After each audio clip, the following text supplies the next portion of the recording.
Good morning and welcome to Garden with Peggy. And I'm hoping it stopped raining. It wasn't supposed to rain yesterday, but it rained all day yesterday. I was saturated and was working in the mud.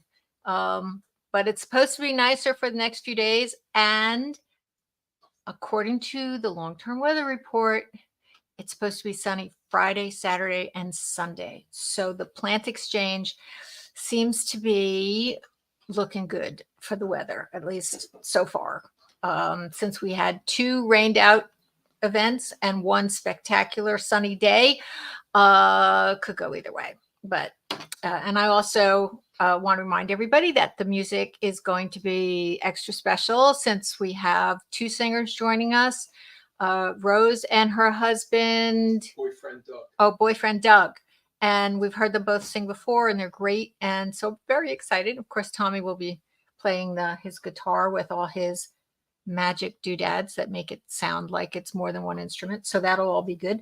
Really looking forward to that. Anybody who has offered to help, this is the week to show up, either any day this week or early on Saturday. The weather has not been cooperative and I'm behind on everything, but we should, I think we'll be in pretty good shape by Saturday. Tommy's taking off on Friday to help. And then, of course, Saturday he'll be completely unavailable because he needs to set up his music. So a lot going on. So let's go. Oh, I should say, let's see. We want you to please subscribe, and that's on YouTube. And of course, for those of you who may be sharing this information, just tell people to go to YouTube and search for Garden with Peggy, and then magically I appear. So that's pretty cool. And then you can also visit us on Facebook and Instagram and TikTok. And my website is Garden with Peggy. And Bob specifically asked me for a better email address. And the best email address is Garden with Peggy. Wait a minute. Garden with Peggy at gmail.com. And we've set that up so that it'll come right to my regular email. So I should see it. I don't know if that was the case before. If not, that may have been part of the problem. But Tommy was working on that this week, and that's what we came up with. So you can send your gardening questions and pictures to that, and I will definitely get it now. So all this technology is a little bit tricky. We're getting better with it every week, but basically we're still novices with this kind of thing. Thank goodness for Tommy and that he knows how to figure it out. So should we go to This Week at Tiny Farm? There's lots to show on This Week at Tiny Farm. So let's go right to that. And I can give the phone number, 888-399-7344. That's Peggy, P-E-G-I, 7344. So again, 888-399-7344. And I should say, I have slides from Anne Marie and I have slides from Mary from Warren. So if you guys want to call, while I'm in the middle of doing This Week at Tiny Farm, so we can get you on, that would be good. And let's see, anything else? Any other information I need to share at this moment? Oh, I should remind everybody that the plant exchange is Saturday, and that the rules for the plant exchange, not that there's many, is you bring whatever plants, pots, garden gnomes, tools, whatever you want to share and give away, and you can take whatever you want. So, first come, first serve, but it doesn't always work that way because people come later and bring stuff. So, you never really know when the best time is to come. Of course, I put out a lot of good stuff, and if you want that stuff, you probably should come early. Starts at noon, runs, we're guessing, till about 4. No charge, but we do ask that everybody brings finger food to share. So some kind of, I'll be doing hot dogs. That's easy. People can pick up the hot dogs. Cookies and desserts are good, but we don't want all cookies and desserts. So get creative. Somebody bought deviled eggs, which was pretty cool. That was pretty cool.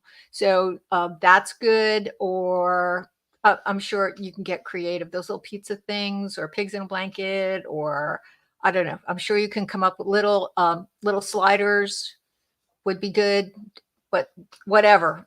Somebody bought rice balls last year and they were awesome. So just give it some thought, and no need to RSVP, but please, again, it's this coming Saturday.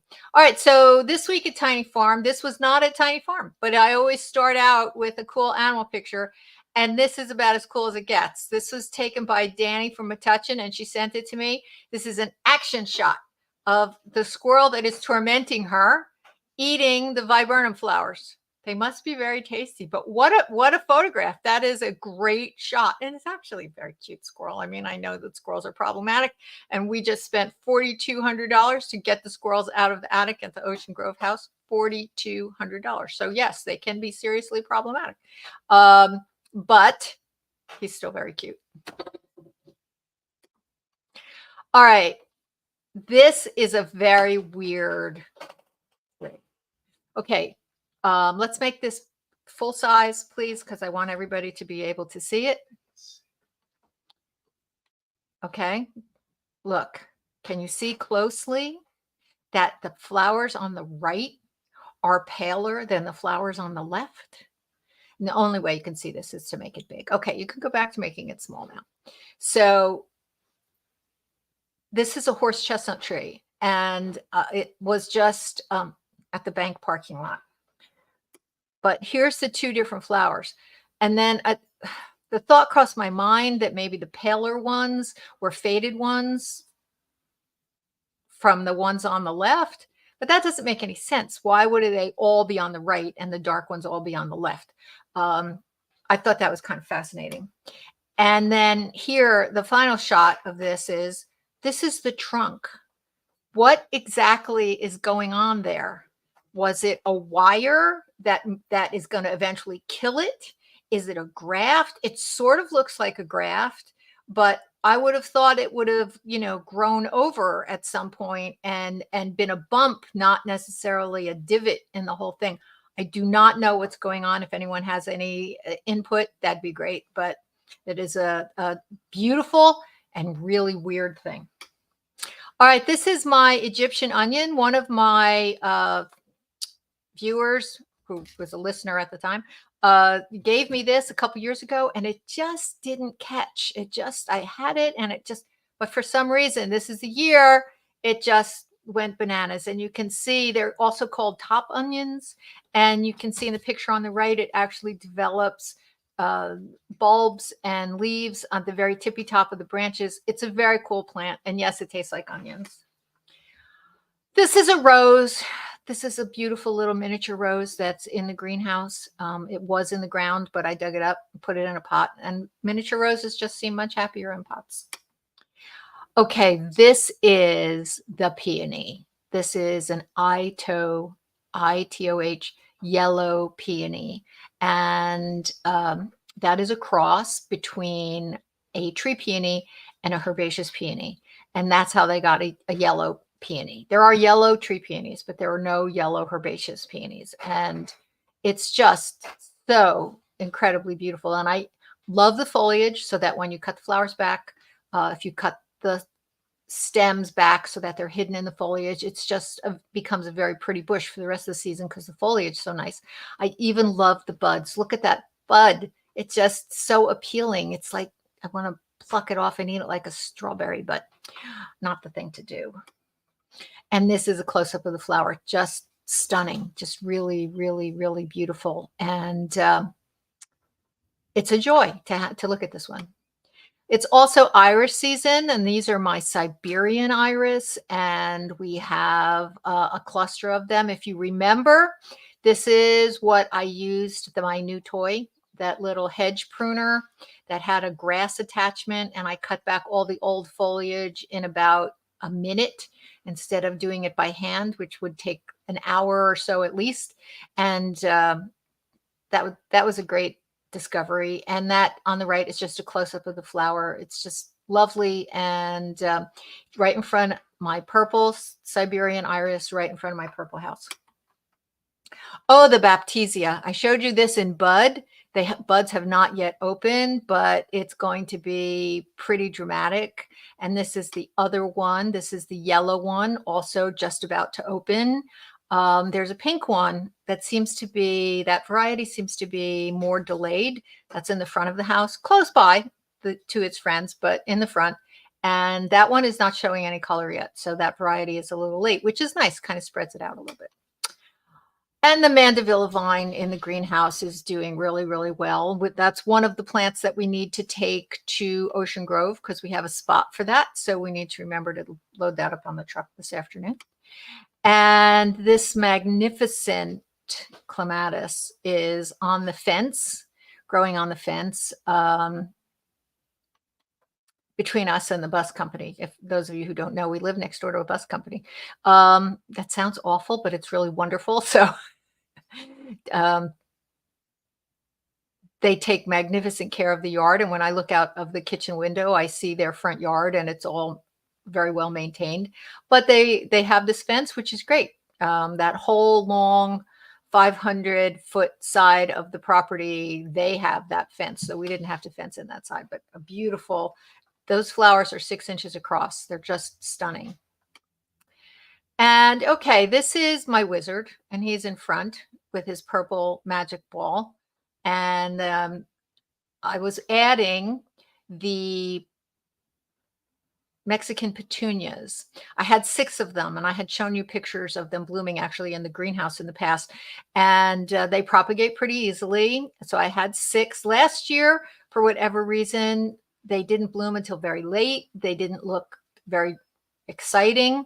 And they're planted around the crown imperials, which I also showed you pictures of that in the past. And those are done. So when they completely turn yellow, I will cut them back. And the 6 Mexican petunias that we planted will fill in. And that's one on the left that is planted fairly close to the crown imperial. And that purple flowering one is the picture from it blooming in the greenhouse. Hopefully the 6 of them will grow to be relatively small bushes and will fill in and will be covered in purple flowers in front of the purple crystal ball in front of the purple house. Remember this? I showed you this before. And in fact, Tommy made a cute little short that shows up on YouTube because it's just so cute. I've never seen it do this before. I think it's a senecio. It's not a true cactus, but here's how it looks now. It's just so weird. It's just adorable. So I want to share that with you. And I don't know what it's going to do next, but seems to be an ongoing display of uniqueness. All right. I also showed you all the plants that I moved out on a little video and that I had pruned them all back. And this is the Brugmansia. And it's just a fabulous plant, but I cut it way back to almost nothing. I was starting, had resprouted, but I was a little concerned that the main stem was not resprouting until you look at the picture on the right. It's got 2 little buds that are starting. There's one on the left and one on the right. So that I was thinking, okay, well, if I have to cut off the old shoot, I'll cut it off and I'll just, live with the new ones. But no, it's alive and well and is resprouting. So I'm very pleased about that. And for those of you who don't remember what a Brugmansia is and why it's worth going through, the ugly teenage phase and getting to the more elegant, dramatic phase, this is what it looks like in September, covered in those dangling trumpet-shaped apricot-colored blooms. It's spectacular. All right, some of the other alliums are blooming. This is one of the weird ones, Strelitzia, just very Sputnik-y. This is an unusual kind of allium. This is the first year I've had it. I had it at Blooming Acres and loved it. It does spread, not overwhelmingly. It's not anything you have to worry about, but it did really well at the big farm, and the patch just got bigger and more elegant, but it's a really fun, different looking bloom. This is a picture that was sent to me by a friend, and it was in their neighbor's garden, and they wanted to know if it was a leek flower. And I said, well, if they had leeks growing there last year, then yeah, it's a good possibility. It's definitely an allium. I would say it's probably a leek flower. They can get quite large when they finish opening, like this. I've seen them the size of like a softball. They don't always get that big, and they last a really long time, a very long time. You can dry them and save them, and then they'll last for years. But yeah, that looks like a leek flower, and they only bloom the year after. So if you grow them from seed the first year, you're not going to get a flower. But if you leave them in the ground, this is the time of year. So I'm pretty sure that's what it is. All right, this is just a heads up. Those are blueberries, and there are so many blueberries. It feels like millions. It feels like millions. But so I was out there. I was planting the Mexican petunias in the blueberry patch, and this guy was walking by, and he was so polite, and he said something like, "Good afternoon, ma'am." And I was like, I looked up, and he had a beard, and he was a little bit scruffy, but he was so polite. I said, "Hey, how often do you walk by here?" And he said, "Well, I walk by on my way to work." And I was like, "Well, you see all these?" And then he looked and he said, "Yeah." I said, "Those are blueberries." I said, "When you walk by and they're blue and ripe, please help yourself to a handful." I said, "Because I have too many." So he was very nice. He was very sweet. And I made a friend. His name is Chris. So these appeared in the backyard. Love them. Never seen these before. I have some pictures of ones that look similar, but they're not exactly the same. So, but they're fun. And there was like 6 patches of them in the backyard. So from all the rain, always after rain. But again, they're seasonal. So the ones that you see at this time of year, you're not likely to see at another time of year. All right, this is just a wild bramble. Probably raspberry would be my guess. So beautiful. It was growing through something else, and I just thought the flowers were so sweet. And this, okay, I don't even think my husband knows what this is. Picture on the left is hardy kiwi, the female version. Now remember, the female version has been up a year longer than the male version because a very small dog peed on the very young plant and killed the male. So the following year, I had to replant it. So it's a year behind. So the female vines are covered in flower buds, but the male vine, you can see on the right, if you look way up to the tippy top, you can see that there are a few flowers forming. Nowhere near as many. I don't know how many we need for pollination purposes. So there is a possibility this will be the first year that we actually might get some kiwis. So we'll see, but there's not a lot of flowers. Maybe there's more that I couldn't see. One can hope because they're way up there. This is black locust, Robinia pseudoacacia. It's considered a weed tree. People don't like it. I happen to like it. It's in the woods. It came with the property. Usually the flowers are so high up you can't see them, but this one was about head high, and I got to take a sniff. The scent is fabulous. They do drop a lot of things. They do spread from suckers. In the woods, in my woods, who cares? But, you know, I am very careful about pulling them out when I see any seedlings coming up anyplace else in the yard, but in the woods. And that was hanging over the fence, just saying, you know, calling my name and saying, take my picture. So that's a beauty. And Aesculus pavia. It's a relative of the horse chestnut. It's much smaller. It blooms much younger. The horse chestnut is also an Aesculus, but it's Aesculus hippocastanum. This is Aesculus pavia. There's also an Aesculus parviflora, another version, another relative, which blooms later, but this is in the woods and it's doing very nicely. Is that the end of that? That's the end. So we have Mary from Warren. So let's go to Mary from Warren's pictures and get Mary from Warren on the phone. And Mary, are you with us? We're pressing buttons at the moment, so just hold on. Mary, are you with us? I'm here now. I just heard the beep. Yep. Okay, good. So this poor plant doesn't look as happy as one would like. Mary? Did we lose Mary? Yeah, she's gone. No, is she gone? Seems like she's there. Mary, can you hear me? Can you hear me? Now I can. I don't know what happened. You disappeared there for a minute. So we're looking at this plant that doesn't look very good. Doesn't. It's in my daughter's yard. Okay, I think it's a liriope. Does that make sense? Does it get little spiky flowers in the fall? Oh, I don't know if it got spiky flowers in the fall, but I bet that is what it is. Yeah, that's what I think it is. Mm-hmm. Unfortunately, the new stuff coming up. The new stuff coming up in the middle looks good. Yes. But the rest of it looks terrible.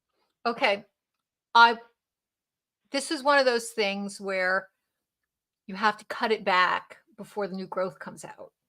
So if you cut it in early spring before you see the new growth and all the ugly growth is gone and the new growth comes up unhindered and you don't see all the yucky part.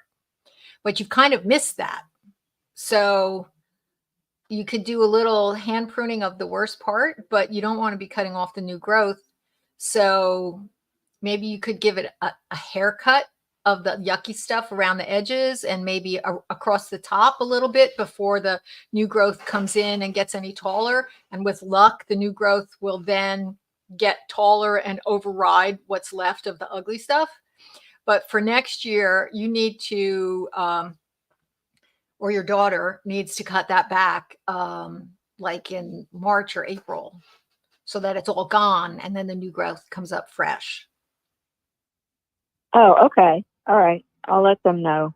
She and my son-in-law this is only their second spring visit. So that, I'm pretty sure that's the situation that you have there. And I did, if you remember, I purchased a very small hedge pruner that had a grass clipper, and it's perfect for liriope. I used it on both my liriopes and the Siberian iris, and it made slightly annoying jobs become almost instantaneous. So of course you can always, hand cut them, of course.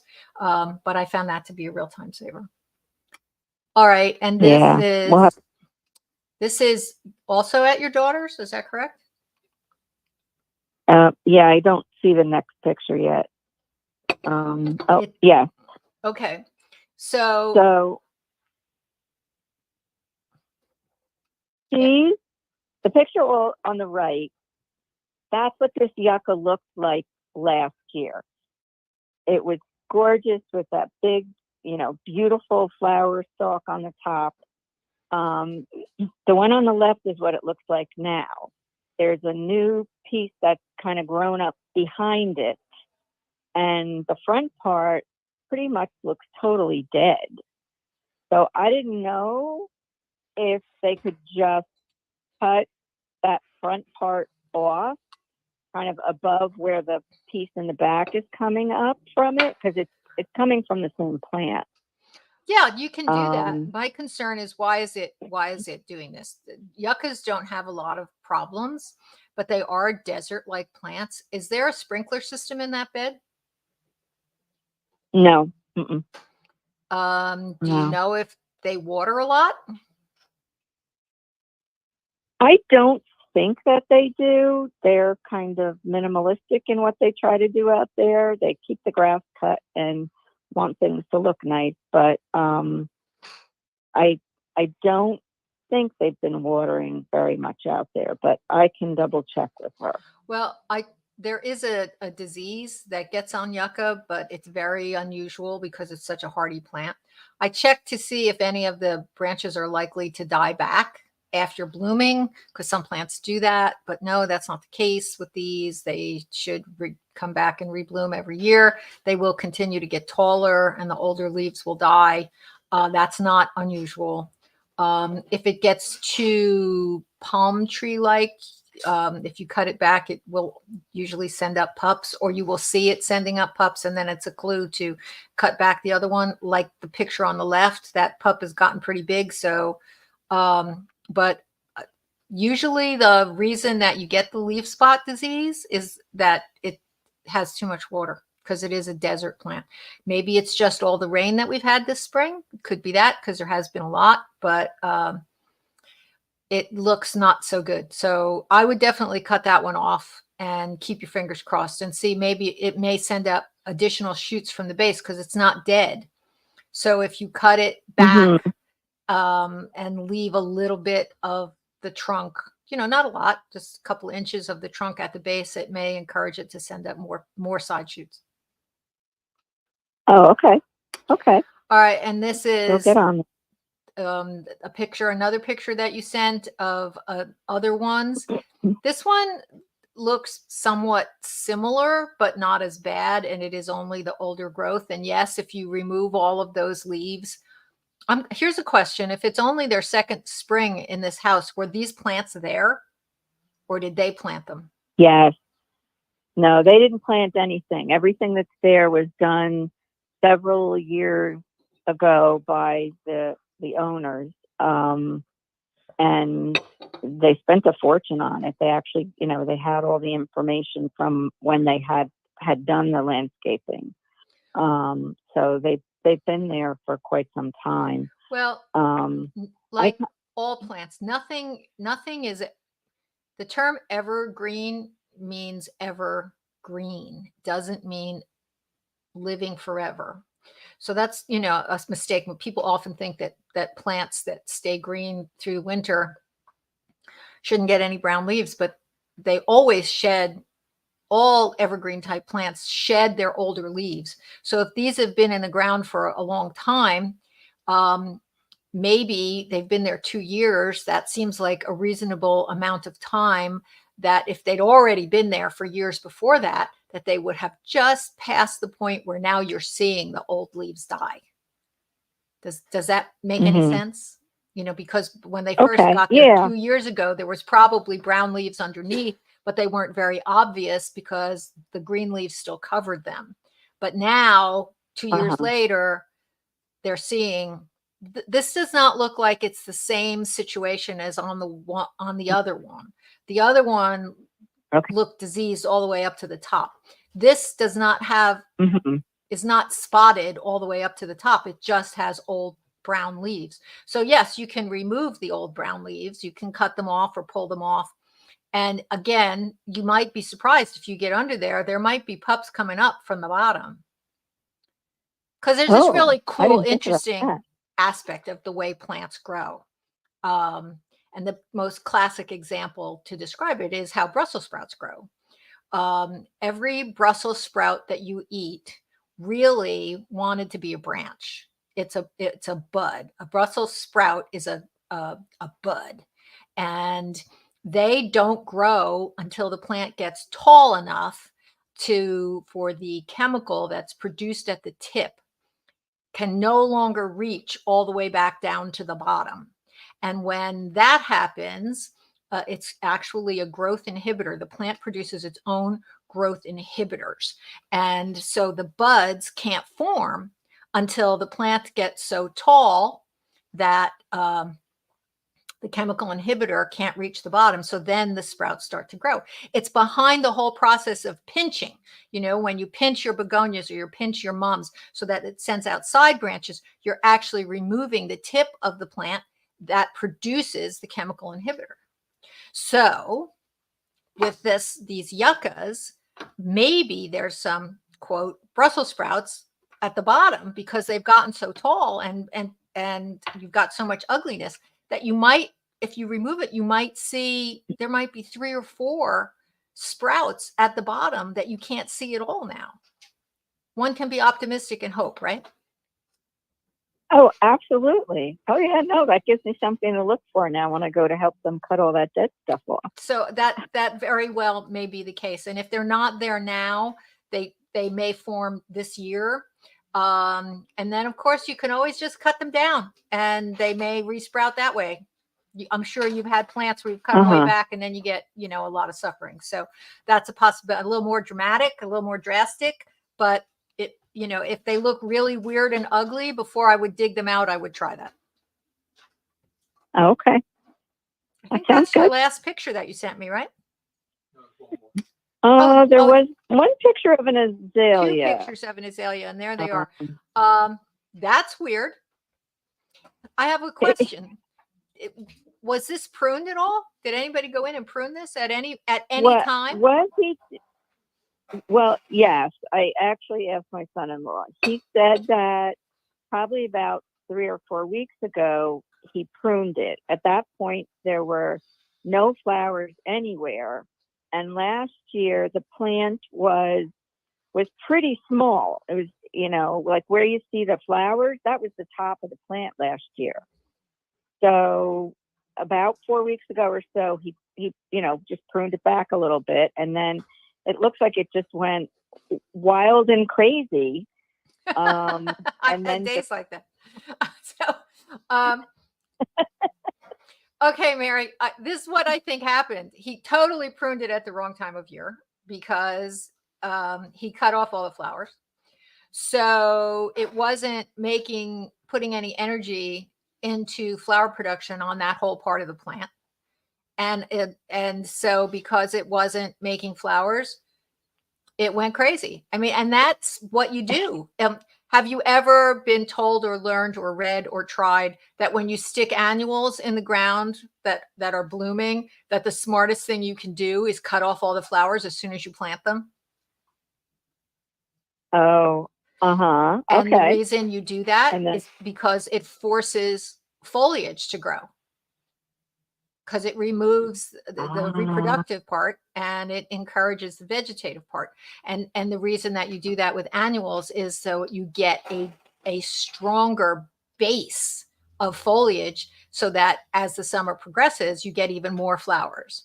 If it's got one little flower on it when you plant it and you let it die, then it stays small. But if you cut the flower off, then you've got a chance of it sending out a whole bunch of side shoots, and then it will get more robust. And in the long run, you'll get many, many more flowers. I have a really hard time doing that. I don't, depending on the plant, cutting off the flower is like, wrenches my heart. I understand, but that's the ideal thing to do. Sometimes I do it, sometimes I don't. But that's what he did. He cut off all the flowers, and even if he didn't see the flowers, there were flower buds that may have been very, very small. Obviously it was set to bloom because the parts that he didn't cut are blooming. And so he just accomplished that goal by removing the flowers. He encouraged vegetative growth, and that's what you got. So next year, don't prune it until after it blooms, but that thing should be gorgeous next year. Should be covered in flowers. So maybe he did the right thing, sort of, depending on the goal. If he wants a bigger plant, he did the right thing. If he wanted flowers this year, maybe not so much, but it's going to be fine. Yeah. All right. It's going to be fine. And if he wants to shape it a little bit, because it's a little weird, do it after it finishes blooming with the flowers that are there, and then just shape it very carefully with hand pruners. Take the longest branches all the way back to a V or the center, shape it, to get it a little more tame looking, but nothing major. Just shape it a little bit. And be careful not to and then next year, if you need to prune it, don't prune it till after it blooms. But also be really careful. I remember one day somebody called me and followed my instructions and took it all the way back. I don't remember what the plant was, and it left a big hole. Well, you don't want to do that. You have to look at what you're doing, and sometimes it's appropriate to take the branch all the way back to the center and remove it. And sometimes you want to take it part way back to a joint, but you do want to make sure that whatever you cut doesn't leave a hole. So prune judiciously. You know how to do that. Your son-in-law may not. Well, I mean, because evidenced by what we have going on here. So, but it's going to be spectacular next year, so be optimistic. Oh, yes. Well, we live and learn, right? Always, every day, every single day. Thank goodness. All right, Mary. Well, I'll see you one day this week, and hopefully on Saturday too. I'm excited. Yes. Yep. All right. Yep, we'll come down. All right. Do you have time for one other quick question? Yeah, sure. Go for it. Well, we have at the garden, we have tons of peppers and tomatoes that are in the greenhouse, but the heat's been turned off on the greenhouse and the sides are rolled up. Can they basically harden off right there in the greenhouse, or do I actually have to put them out? Well, if the sides are rolled up, then it's pretty much like being outside. You might want to move them to a sunnier location, because they do, gradually, because they do need to get used to blazing sun. I got really lucky. I have slides to show you, but I planted all my tomatoes on Friday, and it's been cloudy and rainy ever since. And yes, they had been outside, but it was perfect transplanting weather. They got rained on. It was cloudy. The sun came out for a few minutes and went back in. So it was perfect timing for them to go in the ground and adjust well. So I think it's supposed to be cloudy for the next couple of days. So you might consider planting them, and then it's going to be sunny towards the end of the week, or at least check your weather. But planting on a cloudy, rainy day is not always the most pleasant if it's really raining, but it's ideal for getting them in the ground. Okay. All right. Sounds good. Okay. I will see you later this week. Thanks for calling. Thanks for sending those pics. Yes. Okay. Okay. Bye-bye. All righty. All right. So we still need Anne Marie to call with her flowers. Oh, let's go to Janet's garden. Janet's my new friend, and we met over dividing dahlias, and I went to her house and was blown away by how beautiful her gardens were. So I thought I would share with you. And this is her front door, front steps, little front porch. She is a different kind of gardener than I am. I am not this fastidious. I'm sort of more cultivating a sort of cottage garden look, which is, a little less formal, but her gardens are stunning, and I really enjoyed visiting. So this is her front. This is a little garden in the back. I love the shed. I love the butterflies. I love how she color coordinated the pots and the bench.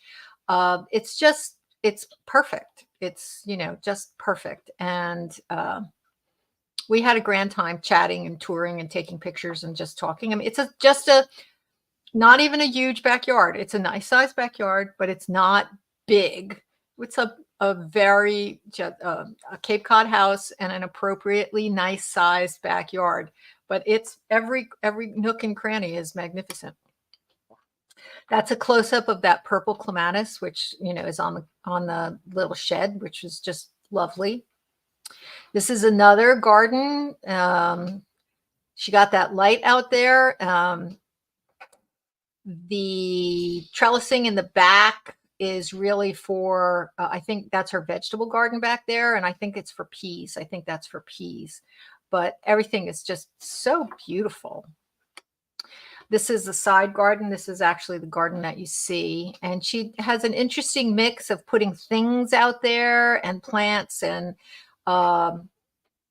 she defines her beds with, rocks all the way around, paving stones, which are lovely. And it's just felt like it was a little piece of heaven. Look at that lettuce bowl.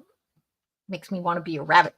I just want to go in there and munch on all that stuff. It's so perfect. And I love how she used the different kinds of lettuce with the different textures and the different shades of green and the red one. It's just, it's so beautiful. Maybe you don't want to eat it. This is another purple clematis that I thought, this was on the outside of the fence. There's a big fence with a gate that you have to go through to get to the backyard. And I loved how the purple and the yellow look together. And this is by the road, obviously, and is a crepe myrtle. Now, I love crepe myrtles, and I have 3 or 4 here. I have some small shrub type ones and some big ones. This is a very old crepe myrtle. I'm not sure how many years it's been there, but it's been there a long time. To get to that peely bark has to be very old. It's one of the beauties of crepe myrtle that many people don't appreciate.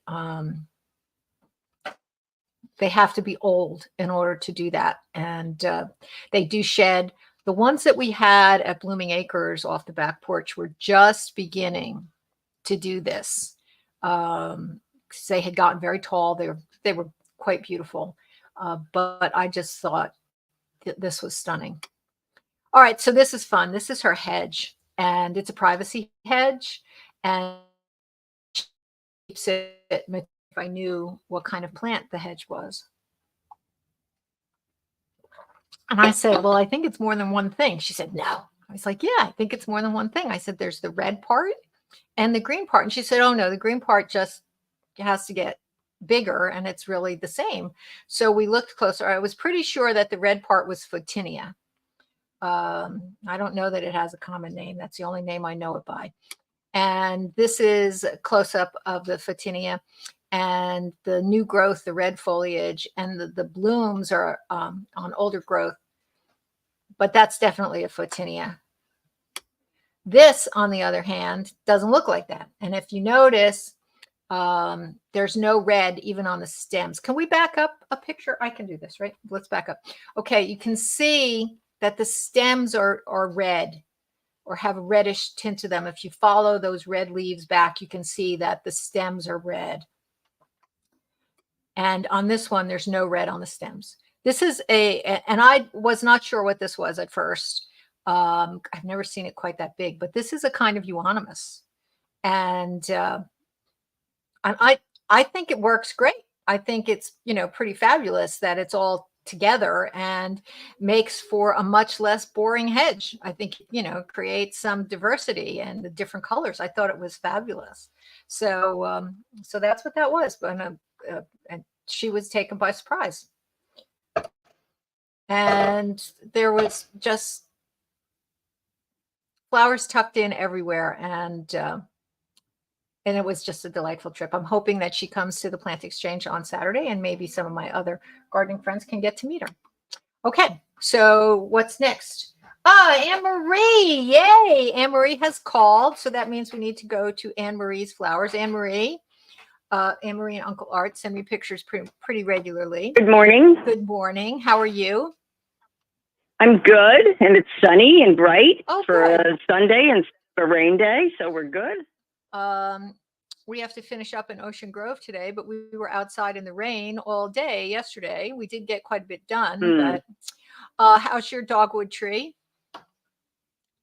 It's happy enough. The side that's up is just as strong as it was. There's no limp leaves or anything. Hopefully they will come today, this week, and cut the wounded sides off it.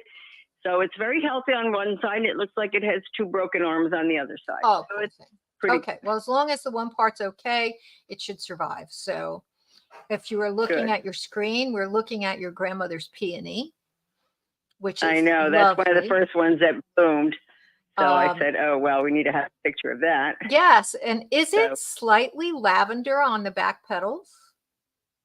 It's slightly pink. Pink. The buds are a very, very pale, pearly pink color until they start to open. So the first set of petals are just slightly blushed, but they're not pink, but they're not white. I think it's gorgeous. And then it gets, you gave me one. I have it. So hopefully the others will open, and it will get some cut before the rain, because you know what happens when it rains. All the petals are on the ground. Okay, but it's very beautiful. And you gave me one years ago, and I put it in what I thought was a perfect spot, which turned out to be a terrible spot because everything around it grew so quickly that it swallowed it up. So I moved it out to the blueberry bed where it has its own spot. And so hopefully I'll be getting some flowers soon too. Well, I take that as a place of honor, because that blueberry patch is one of your favorite places to play in the dirt. Yes, it is. Absolutely. So I know how much that. No doubt about it. This year you're going to have to come and pick blueberries. All right. So I'm hoping that you are at the next one of your shots. Look at this creative layout I did for you. I know. Can you print that for me? I love it. Yeah. Sure. I wanted everyone to know that, with the exception of the beautiful yellow one, which came from a neighbor that I used to babysit for their children. So that is a very old iris. But the others, and there's one other one with some lavender. Did that one come through? Purple? Wait, just One white? be Okay. patient. All right. Well, those all came from the plant swap. Really? And the person that gave me didn't know what color they were. I said, I don't care what color they are. I will love them all. Well, isn't that an endorsement with like gold stars? Very cool. Amen. Amen. That's what I Okay, said. so they're that's just a great, all of them are beautiful. And yes, I will have my husband print that out for you, and we will have it whenever we see you this week. Okay. Good. That's okay. the other well, one. I wanted to cheer you up a little on the rainy day. So I said, let's send these along to Peg, and she'll think they're fun. I didn't mean for you to have to televise them today.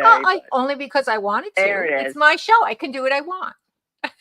Well, that's and I true. wanted to. And that one, I was so surprised. Up the corner from us, there's a dentist, and he has the most beautiful white with purple tongues that were his mother's. And I saw him one day, and I said, oh, doctor, I really want one of these iris. He said, oh, my mother would be thrilled, but I never really had the nerve to go up and dig one out. But this one came from the plant swap, so lucky me. But his are different, but that's same. My Different, favorite. But the same. Of the ones that you sent, I just thought this was so sweet. That's why it got its own, frame here. I just thought it was beautiful. Yeah, it is beautiful. So I just wish they would stay blooming longer than 5 seconds, Well, you can't have everything. All right, and here's your poppies. I don't know which one to tell you on the previous slide. The one that's kind of got a rosier color, that one grows up straight, but when it wants to bloom, it winds its stem around a little bit. It's like artsy. I thought it had broken, had fallen over from wind or rain or whatever. And when I cut it out, it was it's kind of like a S-shaped thing. And there's another one blooming in the back, and it's doing the same thing. So it must be some genetic the thing. one on the top left. Right. The crazy stem. It's they're all beautiful. Fun. All right, so let's move on to your poppies.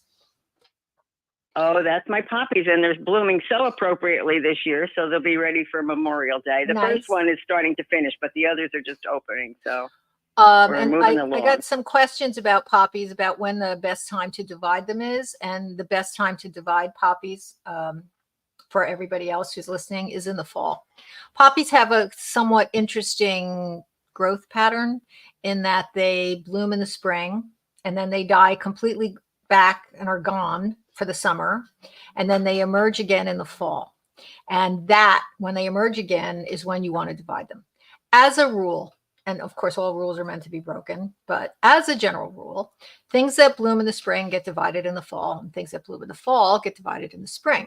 So if you have a bunch of mums out there, you want to divide them, now is the time to divide them. Or you could have divided them already. It's starting to get a little late, but these poppies are blooming now. So you divide them when they reemerge in the fall, and then you can easily divide them.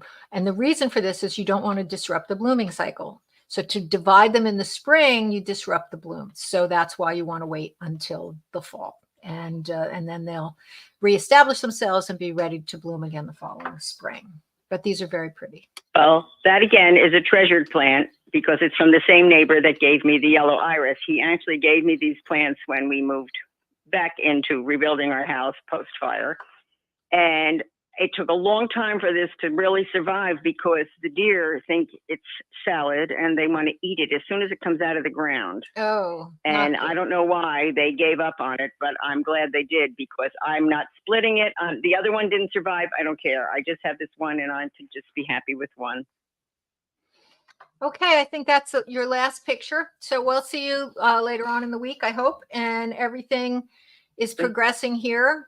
Not as quickly as I would like, but we are moving forward. So, and I do have some help coming, and all we can do is the best we could do, right? That's it. That's what we do, the best we can do. So I'm praying for this day to repeat itself on Friday, but mostly on Saturday. I could deal with clouds on Friday, but we do need this on Saturday. You deserve it. Well, thank you for that. And according to the weather predictions as of now, Friday, Saturday, and Sunday are supposed to be sunny and beautiful. So we will keep our fingers All crossed that right. that doesn't change. Of course, yesterday was supposed to be a nice day too, and it rained all day. So you never know. All right. We will talk Okay, to well, you good. We'll soon. see you at the end of the week. All right. Thanks for Give showing Uncle me. Art a hug. I will. He's good. He's Okay. good. We're going off to see our grandson play in a volleyball tournament, so that's the big whoop for this afternoon. Okay. Well, enjoy that. Okay, take care. Okay. Bye-bye now. See you in the end of the week. Bye-bye. All right. I should give the phone number again. It's 888-399-7344. That's Peggy, Pegi. All right. So what should we do next? We have Could you talk about your background? my background, but in this picture, you want me to talk about this?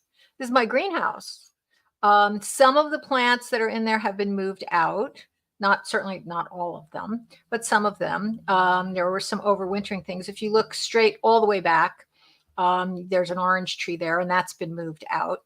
And you can see there's a big elephant ears on the right there, and that's been moved to the Ocean Grove house, as has that purple set Criasa hanging basket that's sort of 1 o'clock on the screen. Is that about, up there? That's been moved to the porch in Ocean Grove as well. But most of everything else that you can see here is still in the greenhouse. There are obviously plants everywhere. A lot of them have been propagated to have as giveaways for the plant exchange.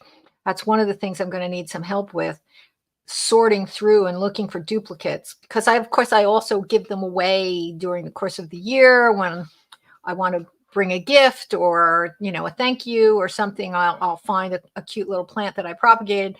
So I can't give away the mother plant, so I have to make sure that if we find a plant that maybe we're thinking we can put out for the plant exchange, I need to absolutely make sure that I still have the mother plant. So that's a little tricky. So that's going to be a job for Friday, because I don't want to move everything out until the last minute. So, and I don't want to wait until Saturday. But a couple cool things, that yucca plant is probably at least 30 years old, maybe 40 years old. I've had that for a long time. As that ponytail palm in the back, I wrapped the stem in plastic because the cat had decided to use it as a scratching post. And that was a couple of years ago, and it has continued to grow. And the plastic is now very tightly wrapped around the trunk. But between putting the pine cones in the base and wrapping the plastic, the cat has learned to leave it alone. So that's good. And this is my happy place. I love being in the greenhouse. No doubt about it. All right. So let's do the planting tomatoes, because that's due for this. I just did that this week. I grew many tomatoes, and for some bizarre reason, the dogs ate all the Buffalo Sun tomatoes except one. They knocked them down. They managed to get them while they were outside hardening off. This is the last one.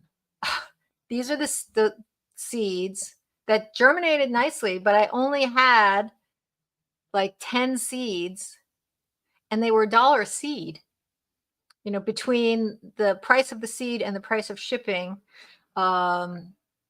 So I only have one. So I'm hoping, that it does great. But this is the one of all the different plants, different tomato plants. I only had one of these. I did 2 of everything else, except for a couple that Janet gave me, my new gardening friend. I always remove the bottom leaves of sometimes I remove more. If the plants are really tall and leggy, then I will remove more. Some people like to lay the plants down sort of at an angle to cover the stem.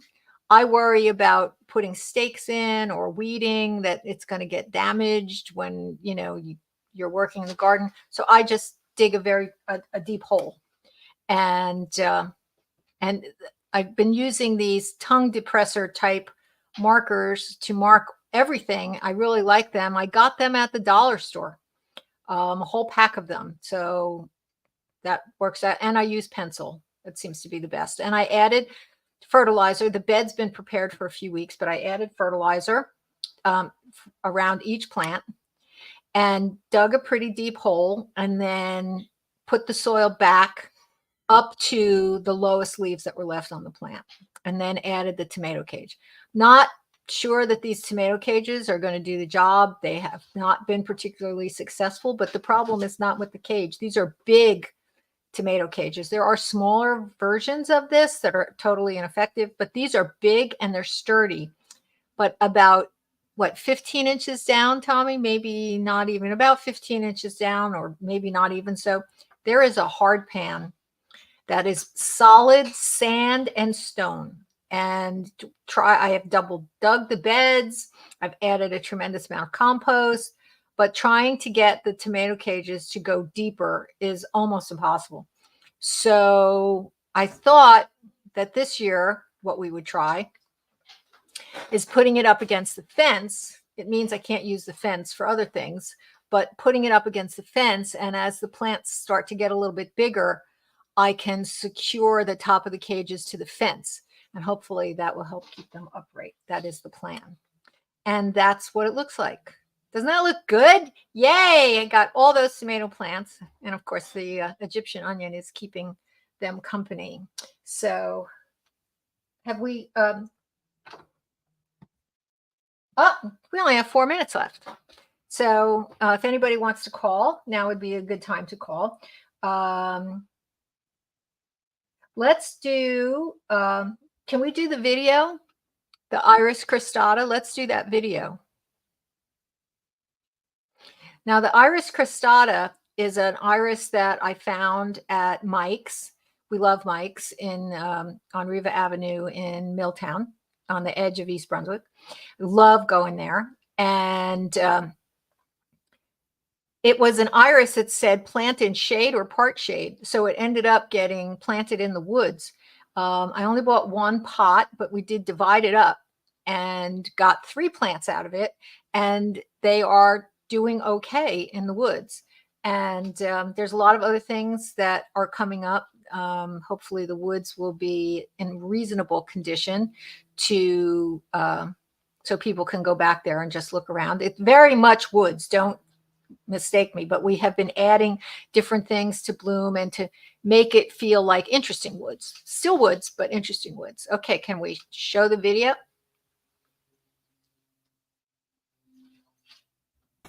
This is the adorable little iris that I picked up at Mike's yesterday. And it's called Iris cristata. And the thing that I really like, it's good for shade to part shade, which means I can put it in the woods. So I'm very excited. I didn't pick one of the ones that was flowering. I picked one of the ones that had a very full pot because I'm going to try to divide it and then plant it in a couple places. Maybe that will encourage it to spread and fill in the woods. So let's see if we can get it out of the pot here. Oh, that was easier than I thought. Okay, so that's good. And looks like maybe I could get 3 divisions out of this. Okay, so I'm going to attempt to separate this, and I'll show you what I come up with. Okay, well, I got 1, 2, 3. They all have roots. So now we're going to take them out to the woods, and I'll use all this soil, and I'll get some compost as well, and we're going to plant them in the woods. I chose this spot here in the woods. It's part of where I've been working for the last couple of years to try to get a little bit of control. I don't want to master the woods. I want it to feel like woods, but you can see I have some rhododendrons in here, and there's some myrtle that we're encouraging, and there's some ferns and a few other things. Try to keep the weeds out of here so it's like a nice little sitting area. But I think this is a good spot for these guys. And you can see we have nice woodland soil. There's a lot of roots, but look at how nice and rich the soil is, which is very different from the rest of the property, which is mostly all sand. So I think this will be good. So I'm going to dig a couple holes, I'm going to add some compost, and I'll show you what it looks like when we're done. One section here and another division here, and here's the hole for the last one. If you see over here is all the roots I had to dig out. I'm going to add some compost to this hole and mix some of the local soil, a little more compost. I'm going to put this little baby in right here.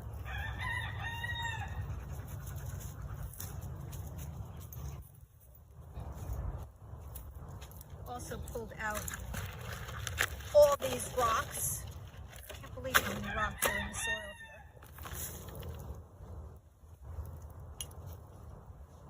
Then we'll water it in, and hopefully they will grow and spread.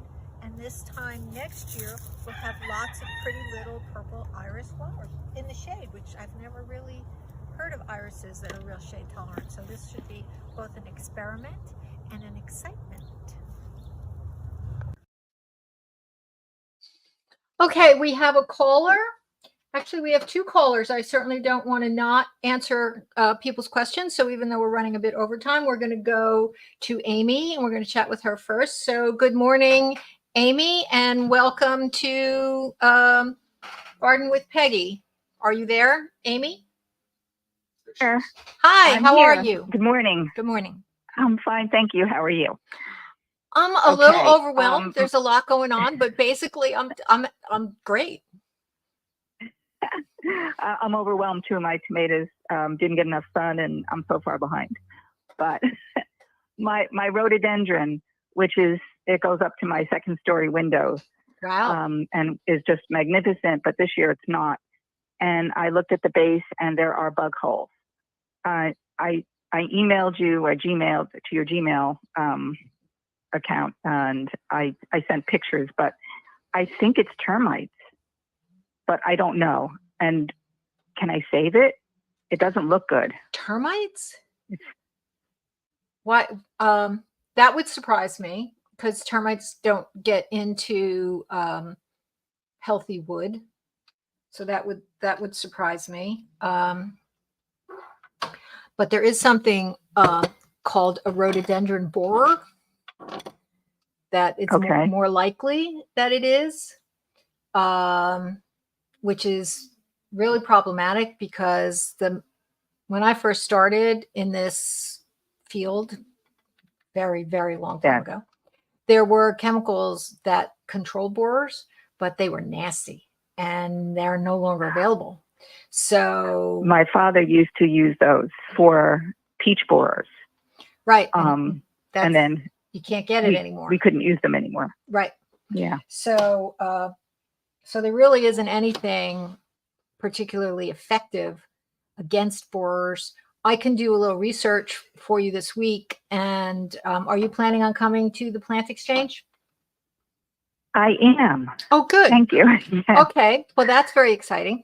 So make sure I will do the research, probably today. Usually my routine is after I do the show, I go crash for, half an hour, get something to drink, relax for a little bit before I get working. And I go over the show. If there's anything that I need to do for the show, that's when I do it so I don't forget. So I will look into all the possibilities for what you could do for rhododendron borer. And so that when you come next week on Saturday, pull me aside and I will have that information for you. I promise. So, okay. Is it 1 o'clock? Did you say? It starts at noon to 4. Oh, noon. Okay. I have had termites in some other older shrubs on this property. It's an old property. I've been here since 90. When was I here? 93. Since 93, but it's very old, and some of the shrubs did have termites. Were the shrubs dead? No, they had some dead wood in them.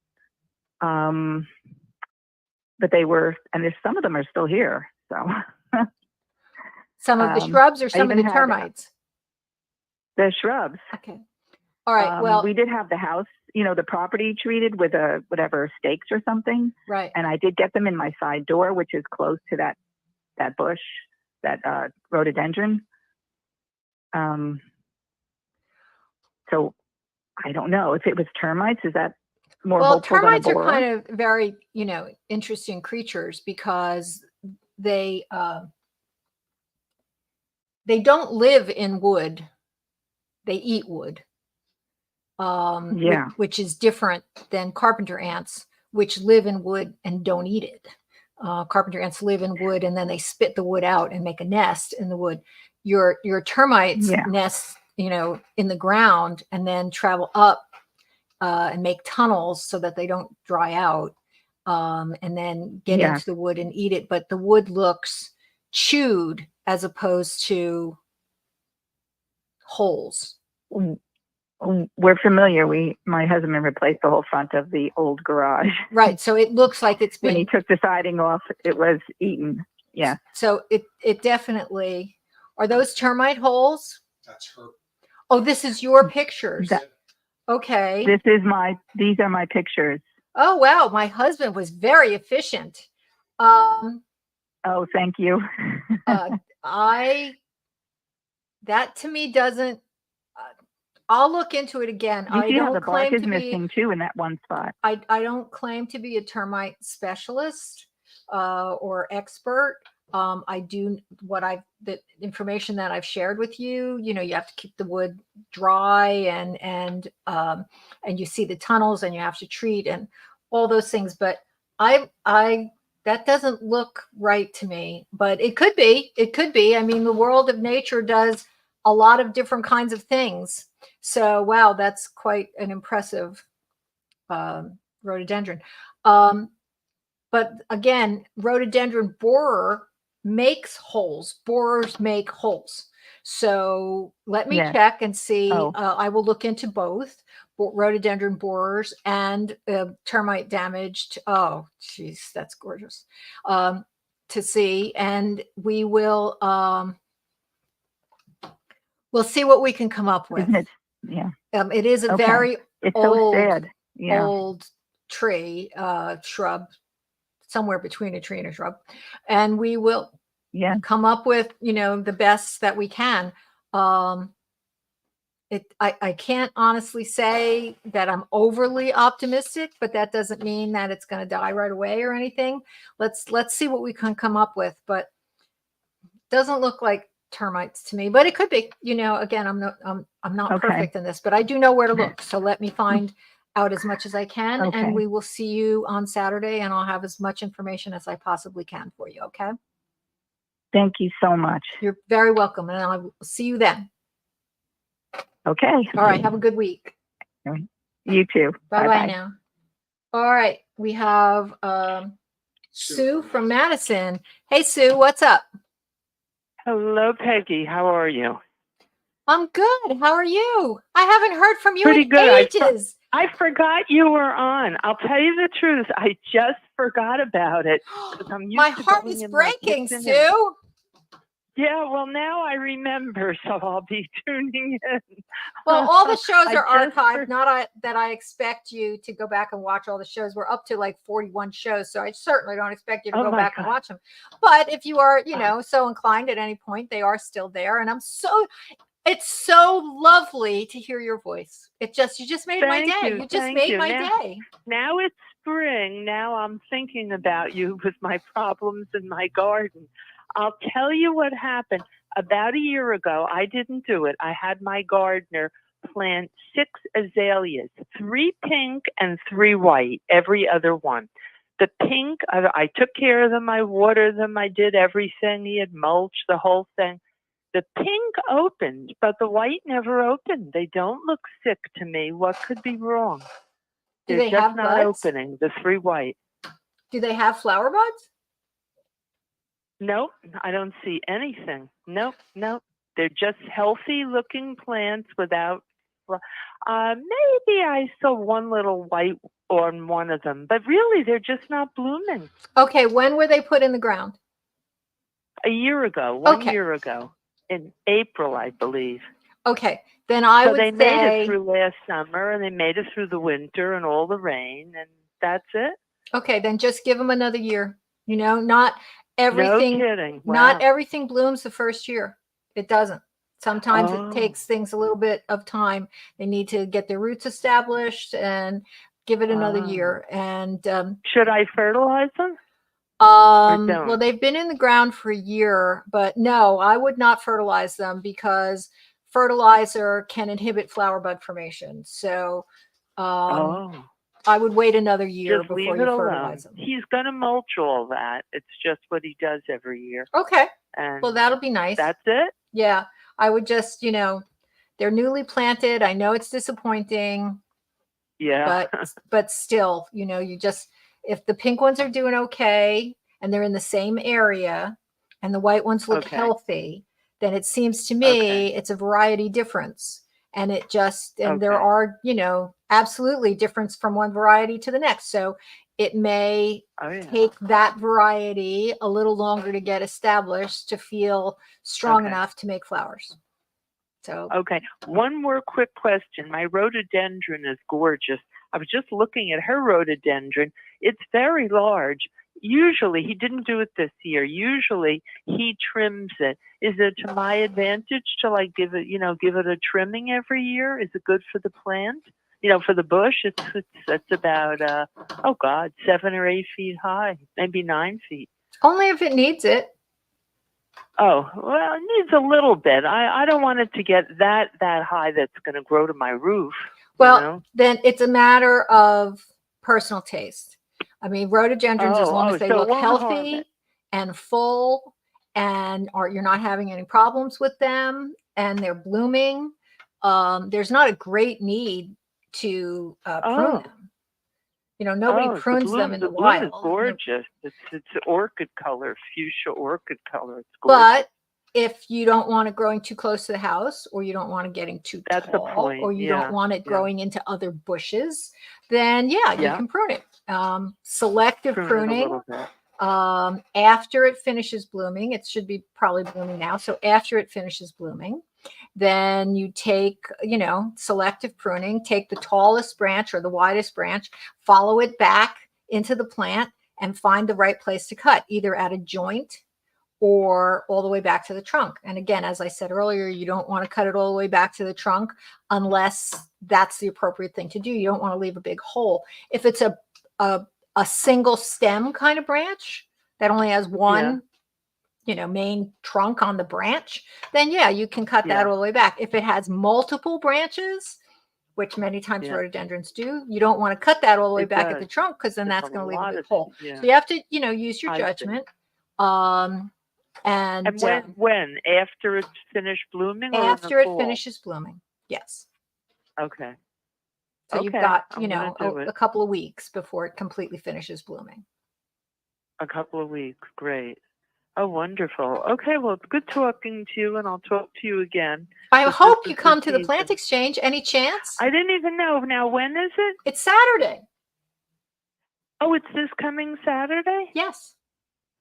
And what time is that? 12 to 4. You don't have to come for the whole thing. Yeah. And the way it works, and this is a good reminder for everybody else who may be listening, the way it works is there's no charge. You bring whatever extra plants you may have. So anything that you may have propagated, or perennials you may have divided, or something that you may have dug up that you have too many of, or pots or vases, or the weird garden gnome that you don't want anymore. Anything along those lines, anything garden related, old tools, anything that you think another gardener could use. We get all kinds of things here. So, and then the other thing is that you just put them out, and I have tables for different things. If you're bringing a whole truckload of stuff, we ask that you bring a table, because the tables I put out a lot of tables, but they fill up. And then I ask everybody bring one food item. It can be canned beverages. It can be dessert items, although we have had too many dessert items at times in the past. As an example, I'm doing hot dogs. One time somebody brought a bucket of Kentucky Fried Chicken, things that people can pick up and eat. Because I don't want to have to deal with plates and silverware and all that. So handheld food. What was that? Yeah, finger food. Tommy says finger food. So Finger food. pigs in a blanket, those little pizza things that you can get, those little folded up pizza type Uh-huh. things, and whatever. People get very Uh-huh. creative. Somebody brought deviled eggs. That was great. Um, Uh-huh. So, whatever you could get, do little sliders. You could do hard boiled eggs. Anything. It doesn't. But there's no charge, and everybody shares. And again, the idea is that we don't. We want finger food, but that's Finger food. yep. And that way everybody gets something to eat. And Tommy's band will be playing, so there'll be live music. And I'll Oh, set that's up nice. I'll set up a table for kids to do. Last year I had them painting stones. This year I think I'll get a big stack of small pots and I'll put paints out, and kids can paint the pots if they want. So I mean, there's a little something for everybody. Oh, well, thank you. Thank you. As long as it doesn't rain. It's supposed to be beautiful Friday, Saturday, Sunday. And I if hope so. you need the address, I stay. do. I have it. I don't know where it is now. Okay. Got her email, so she should email you. Just Don't give it out on the. don't yeah. disconnect, and Tommy will give you the address Okay. as soon as we're done with the show. Okay, and then okay. Okay. Cut off, just have her email you. Okay, if we get cut off, we've never done that before. So if we get cut off, just email me and I'll send Okay, you I the can address. do that too. But just hang on, we're going to try to answer. All right. Give you that information off the air. So I think Okay. that we've gone way over time, but well Yep. worth it to hear your voice. You just made my day. I'm so happy. All right, so hopefully I will see you on Saturday, and have a good week, and Thank you. and welcome back. Thank you. Okay, see you then. All right, so that wraps things up. Great show. Lots of new callers, which makes me very, very happy. Remember to like and subscribe. The subscribe on YouTube are really important, because how many subscriptions you get on YouTube affects how they promote you. So that's what's important, is the subscribes on YouTube. So I will be here next week, same time, same place. I'm going to make a wild attempt at taking pictures at the Plant Exchange and see if I can't get them organized to get on the show next week. My husband just made such a face. So that may not be possible, but if not, we'll show them the following week. Also, I'm going to ask everybody to take pictures, because I am usually so crazed at the Plant Exchange that I don't take as many pictures as I would like. So I'm going to ask everybody to take pictures, and then you can send me the pictures to gardenwithpeggy@gmail.com. And then I'll have other people's pictures to use, because like I said, I am basically crazed that day. But I'm very excited. Hope to chat with you same time, same place, but hope to see you on Saturday. Until then, have a good one. Bye-bye.